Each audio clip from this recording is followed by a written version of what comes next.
So itu tema yang hari ini yang saudara kami adalah dari kasih dan buah pertobatan. Silahkan slide-nya kalau bisa. Kasih dan buah pertobatan. Saya percaya bahwa kasih adalah semua dari kita menyadari bahwa kasih is most powerful. Nggak ada yang bisa mengalahkan kasih. Kasih itu adalah yang perlu sekali untuk kita bisa living life of impact. Kita memerlukan sekali kasih, love. Dan untuk itu saudara perlu ada buah pertobatan dalam hidup kita semua. Sebab kita mengapa bertobat saudara? Kita menyadari bahwa hidup kita yang lama itu tidak menyenangkan hati Tuhan. Pertobatan adalah change of mind, cara berpikir kita. Jadi saya ingin mengajak saudara sama-sama untuk lihat di Yohanes pasal 15 ayat 9 sampai 12. Kalau saudara ada Bible, saudara bisa lihat Yohanes 15 ayat 9 sampai 12. Kita sama-sama kalau saudara lihat.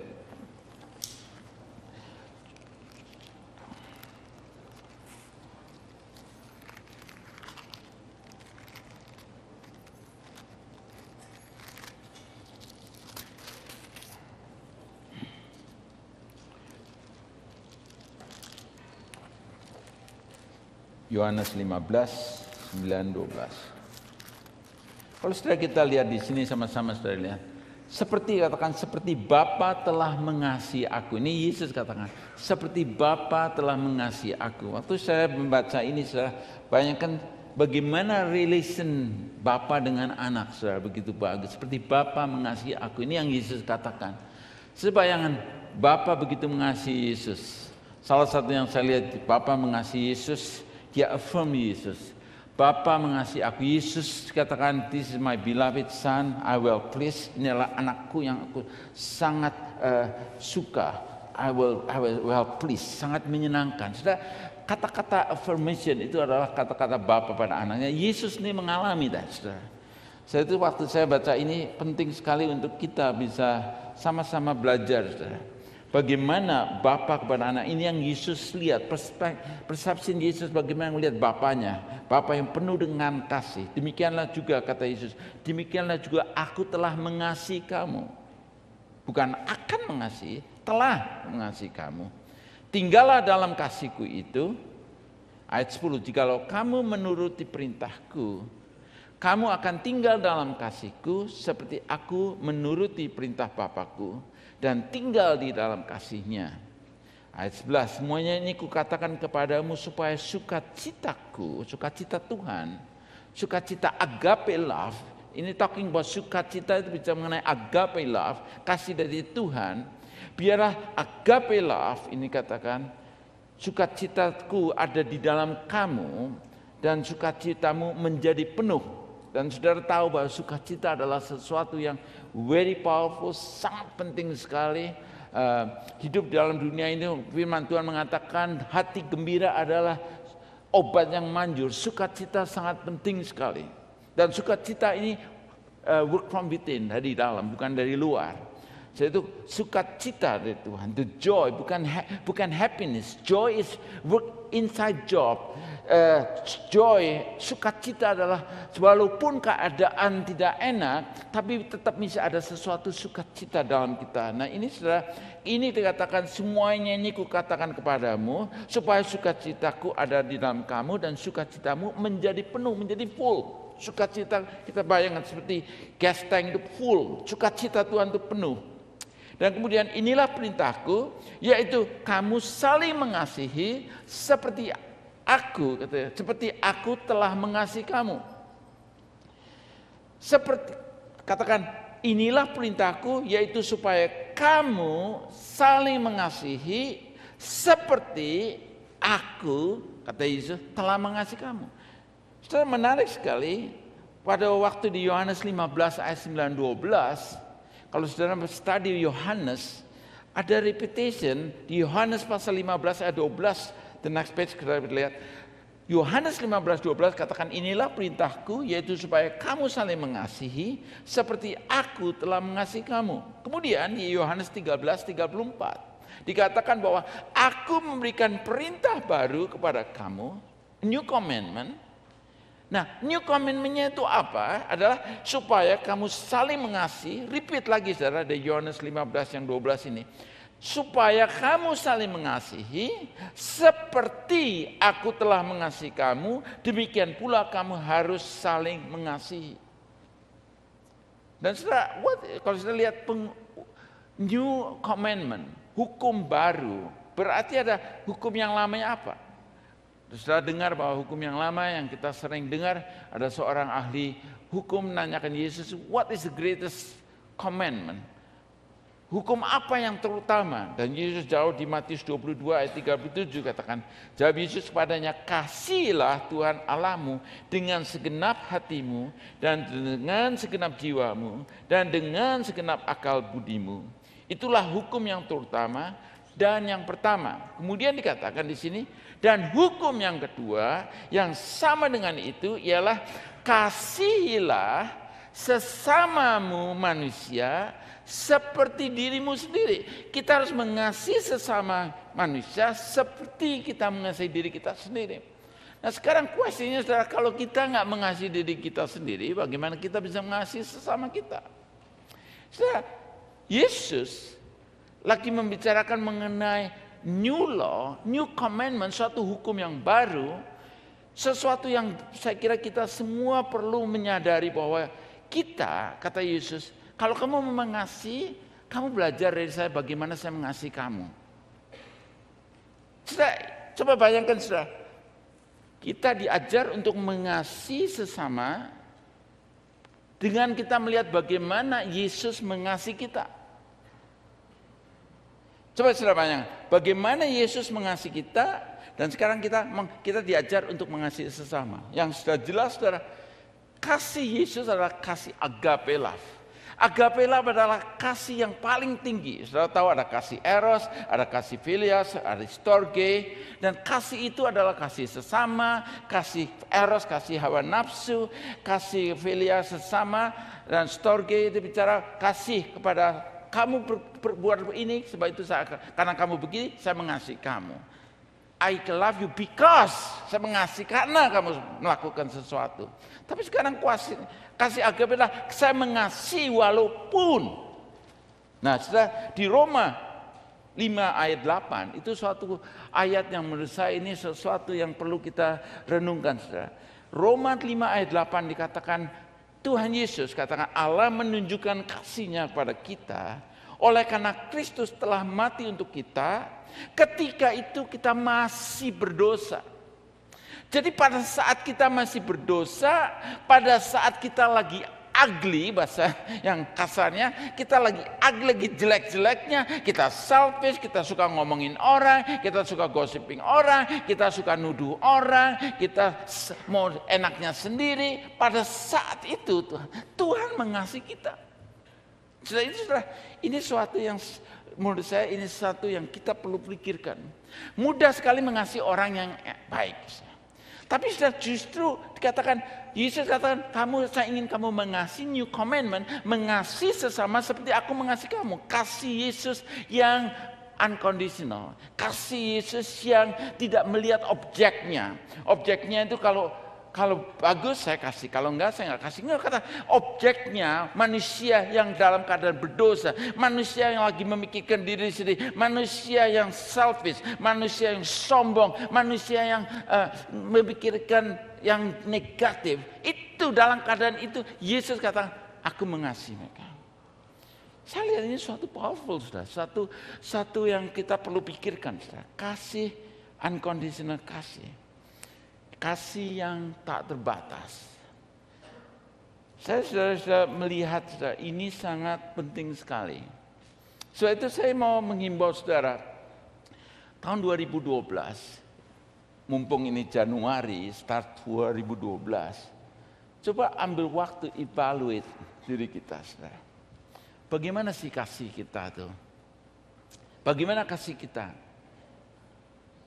Ya, Mazmur 90 ayat 12 mengajar bahwa ajarlah kami menghitung hari-hari kami sedemikian hingga kami beroleh hati yang bijaksana.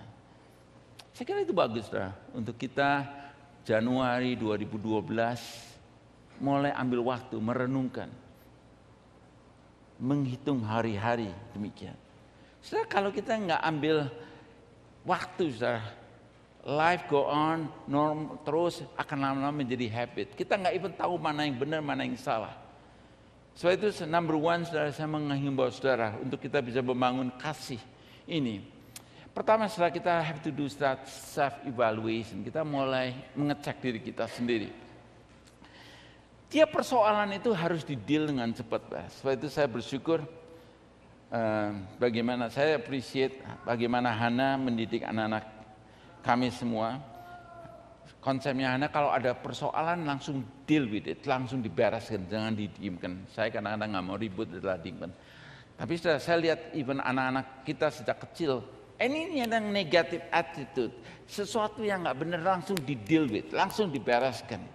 Kan kita kadang-kadang udahlah biarkan. No, kalau dibiarkan itu menjadi habit, lama-lama nggak tahu lagi mana yang benar salah. Deal with it, bereskan langsung. Self-evaluation. Sejak saya pindah ke Amerika, telepon saya sudah pernah dengar saya beli Magic Jack. Magic Jack itu satu tooling yang connect ke komputer dari USB. Terus saudara pakai phone itu bayarnya cuma $50, mungkin $20 setahun, jadi $50 a month, murahnya bukan main. Work very well, long distance free karena ada Amerika. Malah kalau saudara punya saudara di Indonesia, beli aja Magic Jack, saudara biar nelpon free, saudara nggak usah connectkan yang di Indonesia, saudara punya special number. Nah, berapa tahun I don't have problem. Lately the last few months, itu phone itu I having problem. Kalau bicara tetap mendadak mati. Kemudian saya pikir mungkin problemnya dengan Magic Jack. Saya call Magic Jack, kata Magic Jack, what you have to do is just reset, diambil Jack, di-plug lagi ke USB-nya. I did that, tapi still problem. Saya pikir apa ya problemnya? Saya diamkan aja. Tapi ya itu seringkali kalau lagi bicara sama orang lagi penting, atau hilang phone-nya, hang out, terus kemudian nggak bisa lagi, tunggu semenit kemudian call lagi, kan nggak enak, telepon barusan sesuatu kemudian putus. Pas betulan kemarin anak-anak pada datang Christmas, keluarga pada semua kan biasanya kalau di rumah pada pakai iPad, pakai phone. Dia ngomong, "Pap, your internet line is on and off." Hah? Jadi saya, problemnya jadi bukan di Magic Jack-nya, problemnya dengan teleponnya. Jadi akhirnya saya ngomong gimana ya, pas betulan kita di rumah, kita adain, kami ngadakan seminar mengenai konflik management. Nah, datang beberapa orang, ada 37 orang dewasa, anak-anak 29, jadi hampir 60 berapa lebih. Tapi ada satu orang yang expert soal komputer, saya ngomong, ini punya problem, dia cek. Di modemnya ternyata ada problem, katanya tiap jam modemnya itu IP address-nya selalu minta di renew dan selalu tiap jam. Jadi dia ngomong, oke, saya coba bikin setiap renew-nya tiap minggu. Dia coba lakukan, tapi still problem. Akhirnya saya panggil Comcast, seperti kayak Rogers di sini, orangnya ngecek, orangnya nggak terlalu ngerti, ngomong, kalau saya sama kamu udahlah beli modem baru aja, daripada saya bayar 70 pakai modem baru, 40 di Walmart. Jadi sama oke, jadi kita ganti modem. Terus sejak ganti modem, no problem, saudara. Tapi saudara, yang saya bicarakan di sini, ada persoalan yang jalan terus, tapi nggak deal with it, nggak dibereskan langsung. Saya kira saudara, kita perlu, saudara, ini persoalan bereskan secepatnya. Jangan tunda-tunda lama. Especially kita punya satu karakter dalam hidup kita, karakter flow. Kita semua ada karakter flow. Ada satu karakter yang perlu lagi dibangun, perlu dibereskan. Dan kita harus bisa mengambil keputusan. Katakan, as a man think in his heart, as he is. Bagaimana kita melihat sesuatu. Perubahan, akan ada perubahan kalau kita pikir kita nggak perlu berubah. Ya kan, sudah sering dengar itu. Perubahan akan berubah kalau kita menyadari, yes, I have to change. Dan kalau kita bisa melihat itu, saudara, kita akan change. Tapi selama kita pikir nggak perlu berubah, walaupun suami istri bicara sampai berbusa-busa, nggak akan ada perubahan karena satu pihak malah ngomong nggak perlu berubah. Kemarin pada waktu di conflict management seminar yang di Michigan kita adain, ada satu pertanyaan yang saya berikan di sini adalah, saya mau menanyakan pada suami istri, bagaimana you respond pada waktu di in conflict. Saya bilang, you respond, bagaimana kita menanggapi konflik ini sangat penting sekali. Bisa akan make it atau akan break that relationship. Jadi hubungan suami istri, saudara di kantor, saudara dengan teman-teman, saudara di kerjaan, that is konflik selalu akan terjadi. Tapi bagaimana kita merespon ini? Katakan, you respond conflict with either drive you or bind you together. Nah sekarang saya tanya kepada kebanyakan mereka, bagaimana kamu meresponi pada waktu konflik itu? Nah saudara mungkin saudara sendiri coba bisa jawab di sini. Bagaimana saudara? Saudara suppress, saudara tekan aja. Tekan saudara, tapi di sini gondok, ya kan? Atau saudara analyze, kenapa ya? Kenapa sih gitu? Kenapa ya? Atau the next one is escape, saudara larikan diri. Daripada ribut, sudah larikan diri. Kemudian atau saudara blame, saling menyalahkan, attack. Saudara attack ugly, apalagi kalau saudara ribut, please jangan ribut di depan anak-anak saudara. Kalau saudara mau good fight, saudara. Kalau ribut di kamar waktu anak tidur. Jangan di depan anak-anak saudara. Attack, deny or others. Saudara menarik, dari interview dari kemarin, dari 37 orang yang dewasa saya tanya, kebanyakan, saya mau tanya saudara di sini, siapa di sini yang dalam keadaan konflik, banyakkan dari saudara avoid atau saudara escape, siapa di sini? Angkat tangan ya, ngaku aja. Kebanyakan saya define di sana, orang-orang suami-suami itu escape. Dia ngelarikan diri. Saya ingat waktu saya barusan menikah sama Hana, lagi Hana marah begitu, saya pernah sharekan, saya dari keluarga orang tua saya nggak pernah ribut. Sebab itu saya nggak tahu nggak pernah ribut, saya pikir nggak pernah ribut, sebab nggak pernah ribut di depan kita. Ternyata waktu ibu saya sudah tua, ayah saya meninggal, waktu di rumah sakit saya tanya, Mama kok rukun bener? Kata siapa rukun? Kita kalau ribut selagi kamu lagi tidur gitu. Jadi ternyata ributnya pada waktu itu. Tapi saudara, di sini saudara, jadi saya dalam keluarga yang nggak biasa ribut. Menikah sama Hana yang personalitinya sudah tahu kan, beda sekali. Dia orang perfectionist, orang yang punya pengharapannya besar, big expectation, semuanya harus teratur. Saya nggak model begitu, jadi kita konflik saudara. Nah kalau sudah konflik, dan dia mulai ngomong sesuatu, kadang-kadang saya nggak tanggapi, suaranya makin tinggi, dan saya daripada ribut, saya pikir apa? Saya just escape, saudara. Nggak tahu saudara lakukan nggak? Tapi waktu saya escape, dia langsung ngomong apa ke saya? Don't be chicken. Saya kan nggak mau dianggap chicken, saudara. Amen, gitu kan? Nggak mau deh, saya balik lagi. Deal with, masih beresin. Kalau kamu ada persoalan, beresin, jangan larikan diri. Dan saudara, waktu saya lihat-lihat, kemudian akhirnya di situ saya belajar, ya oke. Akhirnya kita bereskan. Tapi saudara, nggak mudah, karena kita pikir udahlah, kalau kita ngomong nanti bisa nyakitin, akhirnya kita larikan diri. Tapi saudara, menarik sekali kemarin waktu kita melajarin bahwa di dalam studi dari Ohio State University, katakan for behavior medicine research, mereka mengatakan bahwa arguing or conflict, women affect women differently than men. Jadi research itu mengadakan studi begini, bahwa pada waktu ada konflik, ternyata pada waktu konflik terjadi, bagaimana di sini dikatakan bagaimana efeknya buat men and women itu beda. Nah, men sudah tahu bahwa men is logical di sini, dan woman adalah emosional. Kita tahu banyak bicara di sini. Jadi pada waktu ada keributan sesuatu, kita sebagai men langsung logik kita, udahlah, kita pikir beres semuanya. Tapi dikatakan di waktu research itu mengadakan study, buat orang-orang yang dalam relationship ada problem, ada konflik. Pada saat begitu ada konflik, yang lakinya mau just tinggalkan, escape aja, ternyata yang buat perempuan itu, saudara, itu jam-jaman itu sangat memengaruhi, karena perempuan sudah tahu punya hormon, segala memengaruhi cara berpikirnya, dipikirin kanan kiri, sampai sudah akhirnya mengadakan studi, kalau persoalan nggak dibereskan, itu melemahkan imun sistem dan akhirnya bisa bikin sakit semuanya. Jadi sudah waktu kita belajar ini, di situ benar-benar kalau kita bisa belajar, please dari suami-suami. Kalau saudara mengasihi istri, ingat job description suami adalah mengasihi istri.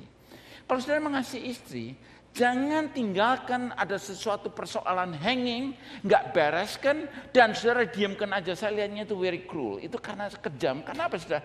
Yang perempuannya dia pikirin terus. Saudara tidur ngorok, tapi dia perempuannya mikirin terus. Kurang ajar, dia ngomong apa? Kenapa gitu? Ini jalan terus. Dan akibatnya kalau ini nggak dibereskan, the immune system lemah, gampang kena sakit. Saya itu waktu kita bicara di sini, bereskan. Nanti kapan-kapan saya ngomong sama si Lisa nanti yang marriage couple, yang people, kita mau talk about this. Sebab ini sudah penting sekali. Ini salah satu sudah just contoh aja. Bagaimana kita di dalam relationship. Start dengan keluarga. Saya mau melihat keluarga saudara menjadi keluarga yang harmoni, yang kuat. Saya nggak mudah, saudara. Saya tahu nggak mudah. Start family yang sebab kita sendiri yang sudah menikah ngalamin semua. Start di Kanada, start career, start semua yang baru, istri kerja, nggak mudah. Saya bisa main mudah. Kemudian anak punya anak, bukan anak, kadang-kadang anaknya nakalnya bukan main, nggak bisa diem, nggak bisa dikapain. Ini sudah stres ada semua. Saya itu hidup, saya bayangkan hidup kalau kita nggak ambil waktu, itu kadang-kadang bisa go on and on, problem terus-terusan. Saya sama anak pernah konseling satu keluarga, nggak di sini keluarga. Persoalannya itu selalu sama terus, sampai akhirnya satu saat mereka lagi ribut terus di depan kita, karena argue. Sampai akhirnya Hana nanyakan, saya mau nanya, startnya problem itu dari mana? Sebab ini terus go on terus, problemnya ini terus, blaming each other, blaming terus. Setelah di trace itu sebenarnya ada satu persoalan yang mereka sendiri startnya itu setelah ketahuan, barusan bisa diberesin. Kalau enggak sudah terus-terusan aja persoalan. Saya percaya tahun 2012 ini, saudara, waktu saudara bikin self evaluation, saudara perlu build a margin. Saudara, apa itu margin? Margin adalah define a space between your load and your limit. Margin itu adalah the load represent the things that you carry every day. You reach a limit when you crack and go over the edge. Kalau samanya margin itu bicara mengenai space, reservoir, sesuatu yang saya lihat perlu ada satu tempat, satu space. Nah, margin ini, saudara, kalau opposite-nya margin adalah margin seperti ini ada margin di sini, ada space. Kalau saya di sini nggak ada margin, on the cliff ini, on the edge ini bahaya sekali kan. Nah, kebanyakan hidup manusia ini nggak ada marginnya, saudara, penuh. Nah, saudara, contoh opposite dari margin itu adalah zero tolerance, on the edge, overload, stress, death, irritable. Jadi irritate, gampang sekali irritate. Nah, kalau orang nggak ada margin, orang margin itu bisa gini. Kalau saudara dapat uang gaji 3.000, saudara uang spend 2.500, ada $500 margin. Tapi kalau saudara dapat 3.000, tapi saudara spend 3.500, apa itu problem? It's a problem, death. Nah, demikian juga kalau saudara lihat tulis buku ini ada yang kosong. Ini ada marginnya. Tapi saudara bayangin kalau nggak ada margin, saudara baca nggak ada titik koma, nggak ada space, semua dipenuhin. Mungkin ngirit kertas bisa, tapi saudara enak nggak? Saudara baca nggak akan senang, saudara.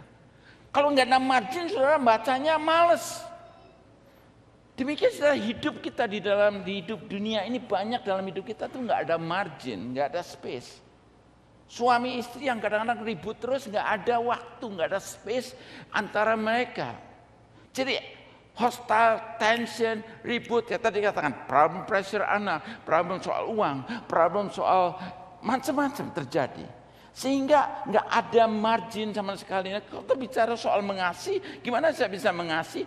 Saya sendiri sudah pegel, capek di kerjaan, sudah kerja, pressure-nya sudah banyak semua itu. Jadi sudah ada saudara, sudah nggak ada space lagi. Sebab itu saya menganjurkan saudara, suami istri coba ambil waktu. Kita tinggal di North America itu sangat hektik, sibuk sekali. Jakarta juga sibuk semua di mana. Sekarang makin kita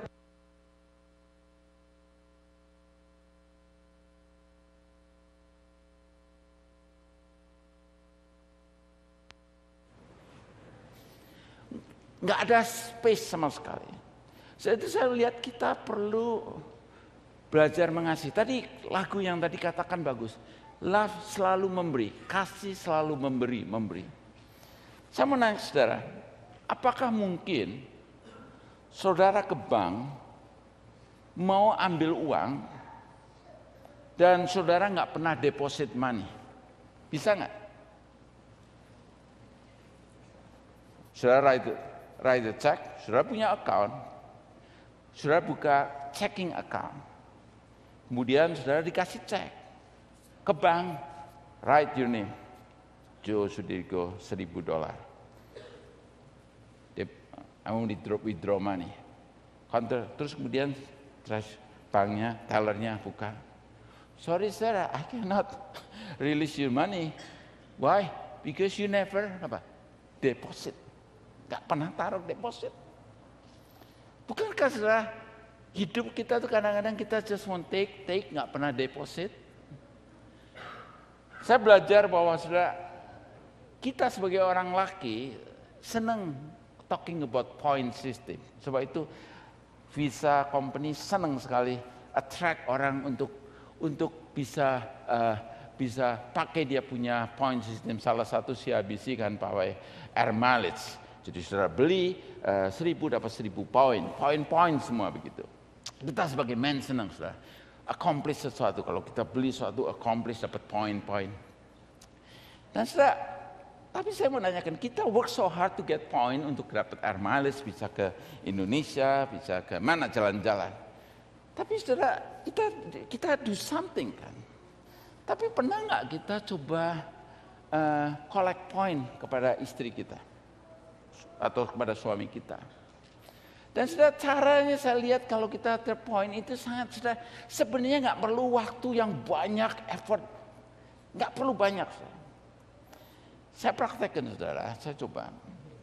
Pertama salah saya pikir saya mau coba collect point. Sebab saya mau deposit pada istri saya Hana. Saya pikir apa ya yang rasanya dia senang. Saya kira cara orang perempuan kasih kulit poin itu lain sama orang laki. Orang laki kasih poinnya dapat kenang ribuan, 5.000, 500 gitu. Tapi perempuan enggak saudara. Mulai itu ada katakan kalau kamu ngasih rose kepada istri saudara, jangan sekaligus kasih 12 rose. Sebab begitu saudara kasih 12 rose dapat 1 poin. Ting. Jadi lebih baik 1 rose dapat 1 poin. Minggu depan kasih lagi poin 2. Ting ya. Nah saya coba praktekkan apa sih yang kita bisa lakukan. Saya pikir kalau bangun pagi, Hana pas ke bawah lagi kopi, saya ngomong, what can I do? Saya beresin ranjang saya.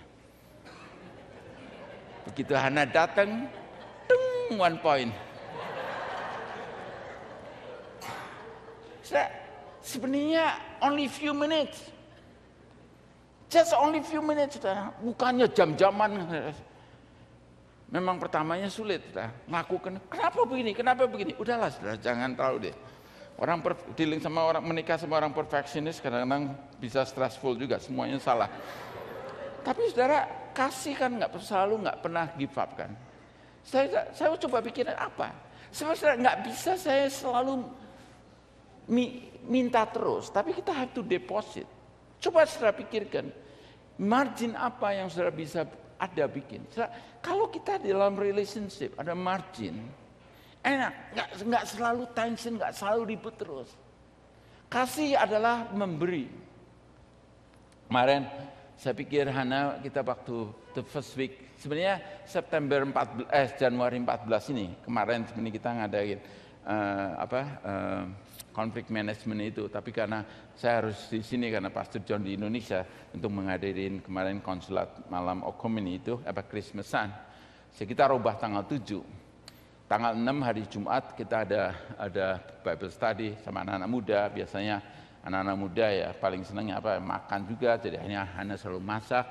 Terus Jumat, kemudian hari Sabtu dia masak lagi, karena kalau orang namanya potluck tuh kadang-kadang datangnya nggak tahu bawanya apa gitu. Sebab udahlah Hana ngomong oke kita masak aja. Ternyata Hana terkenal masakannya, sudah enak sudah masakannya. Mulai itu mau kurus sulit. Saya coba mengadakan ini, kita lagi mau mengadakan pertandingan untuk ngurusin badan. Tapi kalau istrinya masaknya terlalu enak, aduh sulit sekali. Tapi kalau nggak enak masaknya juga kita sulit juga. Bingung sudah kadang-kadang. Nah, Hana sudah kerja keras gitu. Saya ngomong, apa yang bisa bikin dia senang? Saya ngomong, dia senangnya apa? Oh iya, dia senang shopping kalau dapat good deal. Kebetulan ini Januari, target itu over 75%. Wah, saya ngomong ini bahaya nih, semua orang pada mau ke sana. 75% setahun sekali. Malah saya ada orang gereja sudah pada kasih tahu nih. Saya mau, wah that's good. Jadi setelah saya mau, Hana, kamu mau apa? Waduh itu. Istri kadang harus tanya mau apa. Saya mau, kamu sudah kerja keras, sebab itu you deserve a break. Ya kan McDonald's sama you deserve a break. Itu kan McDonald's soalnya. Jadi saya pakai slogan cuman, you deserve a break. Terus ya akhirnya sudah kita ke target. Tapi sudah, sebagai pastor sudah tahu kan, karena kalau jemaat terlalu banyak tuh kadang-kadang perlu kado ini. Sudah. That's the best thing, beli kado yang harganya 100 cuma bayar $10, misalnya gitu sudah. Tapi harganya 100 sudah. Sales naik, sudah, kita harus pikirin apa, dan Hana tuh senang kalau mendapatkan sesuatu. Tapi sudah, yang saya lagi tekankan, coba pikirkan apa yang menyenangkan istri saudara. Dengan saudara begitu, saya ajak. Terus kemudian dia bilang, saya senang ada satu baju. Dia tuh kalau buat orang lain gampang, tapi buat diri sendiri enggak. Saudara, kita kalau istri ngomong begitu sebenarnya kasih hint. Tahu saudara, tak kasih hint. Jangan kita ngomong, oh ya, ini adalah, kamu senang, beli toh. Nah lah mahal, nah beli. Ayo balik lagi. Balik saudara, dia beli. Begitu dapat beli apa? Ting, ya, dapat 1 poin lagi saudara. Kita sudah, honestly saudara, kalau kita bisa belajar begitu saudara, terus terang kita punya marriage happy. Kita mau belajar mengenai giving a life impact to others, itu saudara kalau kita sendiri good, saudara, gampang. Tapi kalau di sininya ribut terus, disuruh ngasih ke orang lain, sulit saudara. Sebab itu kita perlu number one saudara, kita coba develop margin. Saudara, margin itu perlu ada. Saudara, kalau kita ada margin, toleran kita lebih gampang. Ada sukacita di dalam keluarga. Tadi saudara waktu Yesus katakan, Bapakku mengasihi aku. Saya ingin mau encourage saudara. Yesus tadi kata bagaimana Bapak mengasihi aku. Tahukah saudara, suami-suami harus menyadari saudara punya role penting sekali. Tahukah saudara, anak itu perlu bapak. Malah kalau saudara punya anak perempuan, you have to work hard dalam ini. Kalau saudara anak saudara perempuan, saudara kasih love pada anak saudara sejak kecil. Saudara, hak anak saudara. Love anak itu. Kasih affirmation. Seperti Bapa ngomong Yesus, beloved son, I will please. Positif. Word yang positif. Saudara, akibatnya saudara, kalau saudara punya anak kecil, malah saya melihat anak-anak saudara yang kecil itu saudara perlu ambil waktu untuk hak anak itu. Kalau anak saudara penuh full of love dari saudara, waktu saudara teenager nggak perlu keluyuran cari ini hak-hak dari orang lagi, orang stranger. Enggak saudara. Karena sudah merasa kalau kita sudah difulfill, kalau saudara makan di rumah penuh, saudara nggak mau jajan kemana-mana, saudara enak saudara. Tapi kalau enggak saudara, anak itu longing that approval. Suami-suami, saya mau suami need apa saudara? Need yang diperlukan adalah approval, respect. Sebab itu saya mau menganjurkan saudara, respect your husband. Kasihlah suamimu. Ada yang sesuatu yang bagus, katakan sesuatu yang indah. Dapat poin saudara, think, right? Saudara, ini penting sekali. Start making margin, itu number one. Saya kira yang penting sekali. Kedua, tadi self evaluation, kedua the right perception. Saya bicara kalau Yesus lagi bicara Matius 6:22 ayat 23 katakan mata adalah pelita tubuh. Jika matamu baik, teranglah seluruh tubuhmu. Jika matamu jahat, gelaplah seluruh tubuhmu. Jadi jika terang yang ada padamu gelap, betapa gelapnya kegelapan ini. Ini talking about perception. Bagaimana saudara melihat sesuatu. Kalau saudara hidup saudara, hubungan Yesus tadi katakan mengenai kasih, kita harus punya hubungan yang dekat.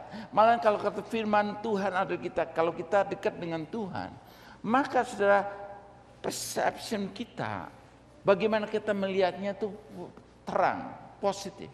Tapi kalau enggak saudara, kita lihat sesuatu yang negatif, kita nggak akan bisa living life impact kalau saudara melihat, itu orang just mau take advantage, orang itu begitu, saudara kepait, saudara kesel kanan kiri lihat ini, nggak akan saudara bisa living life impact.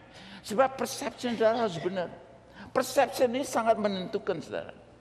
Saya ingat satu kali saya punya partner orang Jewish waktu saya di real estate. Dia datang ke rumah, Hana pas bikin kacang hijau. Dia dikasih kacang hijau, dia makan kacang hijau, nggak suka.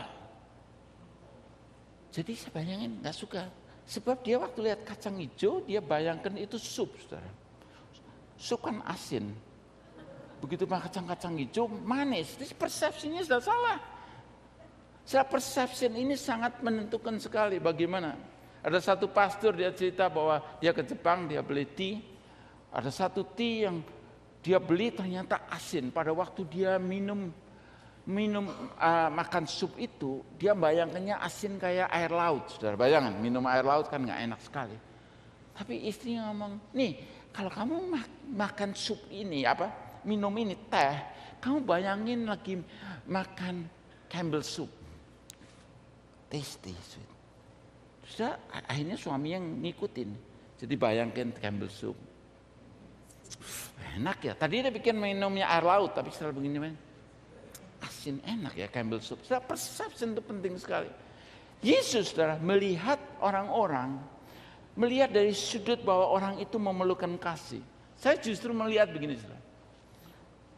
Orang-orang yang aneh-aneh, itu sebenarnya ada damage emotion yang dia perlu ekstra kasih. So itu manifestasinya macam-macam. Rebellion, kurang ajar. Semua seringkali kasih kita itu terbatas. Dia begitu jadi kita makin kerasin, akhirnya orang itu nggak nerima kasih. Tapi kalau kita melihat dari perception, why dia begitu? Sebenarnya karena dia tuh nggak ada kasih. Dan kalau kita melihat Tuhan, saya sebagai your agent, ajar saya mempunyai mata untuk bisa melihat orang itu dari sudutmu. Yesus saudara bisa melihat. Dia bisa melihat orang yang berdosa dari melihat dia memerlukan pertolongan. Persepsinya itu benar. The right perception. Tahu kan saudara, kalau perception kita, mata kita nggak benar melihatnya itu aneh. Hana ngomong kadang-kadang kalau mata kita nggak bisa fokus karena nggak pakai kacamata, harga $15, dia lihatnya 115, kayak double one-nya, digitnya itu ada double. Demikian saja kehidupan kita, kadang-kadang kita lihatnya itu nggak benar karena perception kita itu salah. Perception itu banyak sekali saya lihat orang-orang memerlukan kasih. Banyak orang yang empty, tanknya itu empty. Gimana saudara bisa mengasihi love kalau saudara tanknya itu empty? Gimana saudara? Bagaimana saudara bisa kasih love? Dan saudara coba cek apa yang membuat tank saudara drain out. Salah satu bagi saya kalau saya drain, saya kalau kumpul sama orang yang komplain terus, tiap ketemu komplain terus komplain, itu terus terang drain saya punya tanknya ini. Saya kalau saudara orang komplainer terus, saudara please bertobat hari ini.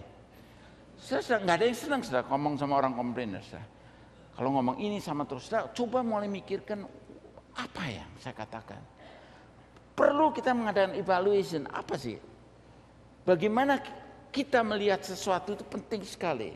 Kalau ada sesuatu yang Tuhan lagi kerjakan dalam hidup saudara, even saudara saya melihat orang yang dikasihi, itu adalah Tuhan katakan aku hajar. Saya lihat perception Tuhan lagi hajar itu bukan kayak jahat itu hajar, bukan. Itu lagi bicara mengenai menghajar, itu lagi bicara mengenai memberikan mendidik seperti kayak dokter anak spesial. Itu termnya itu sebenarnya gitu, bahwa dia tahu ini yang diperlukan, sebab itu dia tolongin. Jadi perception pada saat kita lagi menghadapi sesuatu yang nggak enak, itu sebenarnya lagi Tuhan lagi mendidik kita sesuatu yang indah, sehingga kita menerimanya dengan positif. Kita nggak kecewa, kita nggak punya hard feeling, kita melihat sesuatu ini ada sesuatu yang nggak benar. So karakter flow kita punya semua karakter. Kita very vulnerable, but man, ego kita sangat vulnerable. Begitu kita attack, kita bisa sakit. Sebab itu istri-istri please respect your husband, perlu menghargai suami saudara. Sebab ini ego ini sangat penting sekali buat orang laki. Sebab itu dan perempuan sangat sekali caring sekali. Itu suatu yang DNA dari laki perempuan. Saya itu pernah dicek, orang perempuan ditanya, kalau kamu kepengen menikah sama suami itu model apa? Dia bikin karakter list. Ternyata karakter listnya itu karakter yang dia punya sebagai orang perempuan itu apa? Caring ya. Saya orang laki nggak caring. Orang laki lihat kembang, lihat sesuatu nggak terlalu. Orang perempuan bisa care gitu. Lain sudah. Jadi dengan kata lain, expectation sebagai orang wanita, expectationnya untuk mendapatkan sesuatu dia dasarkan dengan dia sendiri. Sedangkan kita sudah laki dan perempuan lain. Jadi saudara, kalau kita bicara kembali lagi di sini saudara, kita perlu punya the right perception melihat sesuatu dalam keadaan. Dan ini saudara, kita perlu sekali minta Tuhan kasih saya new perception.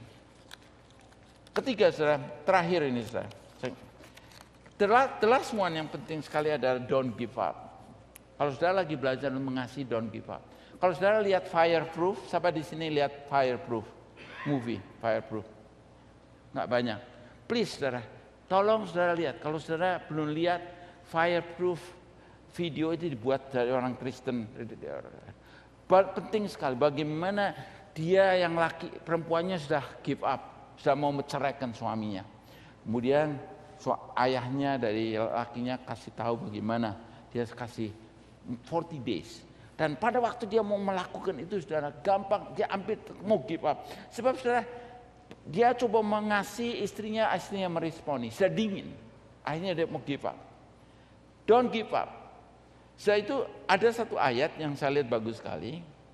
Karena itu saudara-saudaraku di 1 Korintus 15:58, yang kekasih, berdirilah teguh, jangan goyah, dan giatlah selalu dalam pekerjaan Tuhan, sebab kamu tahu bahwa dalam persekutuan dengan Tuhan, ini underline saudara, bahwa dalam persekutuan dengan Tuhan, jerih payahmu tidak sia-sia. Don't give up. Saudara, berdirilah teguh, jangan goyah, dan giatlah selalu dalam pekerjaan Tuhan.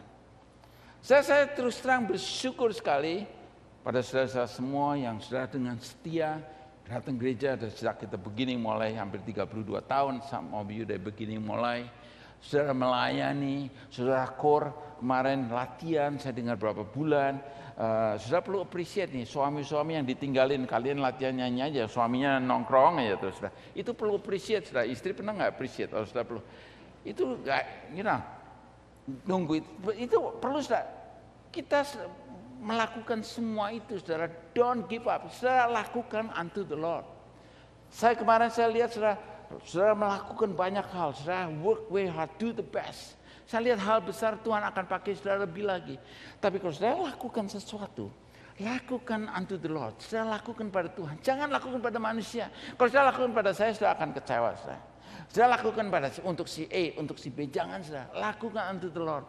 Dan sini dikatakan, lakukanlah bahwa dalam persekutuan dengan Tuhan. Persekutuan dengan Tuhan, kita lakukan apa yang Tuhan ingin kita lakukan. Dengan kata lain, saudara, kalau kita lakukan apa yang Tuhan lakukan, saudara, jangan lihat hasilnya. Akan satu saat, akan terjadi. Just matter of time. Don't give up.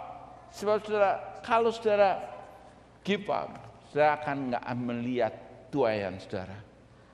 Hasil saudara. Biar saudara 3 hal ini. Let's ambil self-evaluation, keep right perception, dan ketiga saudara, giat kita melakukan bertuhan. Saya mau melihat saudara 2012 semua saudara on fire.